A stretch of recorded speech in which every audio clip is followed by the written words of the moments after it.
السلام عليكم ورحمة الله. أخواني أخواتي، اليوم الإنسان مثل الشجرة، فهذه الشجرة تتساقط من عندها الأوراق، فإذا سقطت الأوراق جميعا سقطت أخلاقه.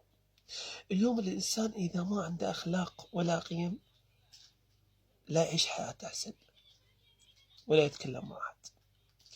هناك كلام ومقولة عن الإمام عليه السلام يقول: تمنيت رغبتي رغبة البئر لأعرف ماذا أتكلم.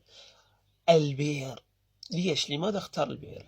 لأن البئر رغبته طويلة، حتى من يتكلم الكلام يعرف شنو معناه. اليوم بعض الناس بمجلس عشائري وكذلك مع أبوه أو أمه مع أي شخص ما يعرف يتكلم، يتجاوز أو يطلع من طاره مثل ما نقول. فيا ابني ويا أختي ويا أخوي، لا تتكلم كلام غير عقلاني إذا ما تعرف معناه. تعرف ليش؟ لأن مصيرها بعدين هذا الشخص اللي حكيت وياه بكلام غير أخلاقي راح يظل يفكر به ويتحسر، وهذا راح يصير إثم عليك. فحدث العاقل بما يعقل، يعني أنت كلامك حتى بشي ينعقل وليس ما بمعنى ولا عقلية.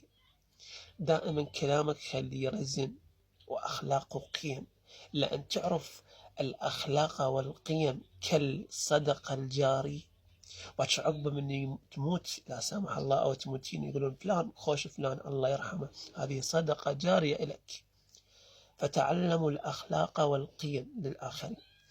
نترك موضوع الأخلاق والقيم. هناك أخلاق لا توجد في التيك توك وغير البرامج التواصل الاجتماعي التي تظهر بجسدها والذي يفشر والذي غيره وغيره. وظهر الفساد في البر على شنو؟ مشاهدات وعمود لايكات ومتابعات. يسوي هذا زين. شنو المعنى؟ باكر عقب من تروح أمر رب العالمين وانت ذني كلهن ما عندك.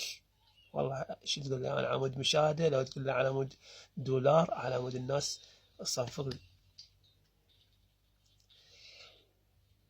خلي اخلاقك اول شيء بحياتك.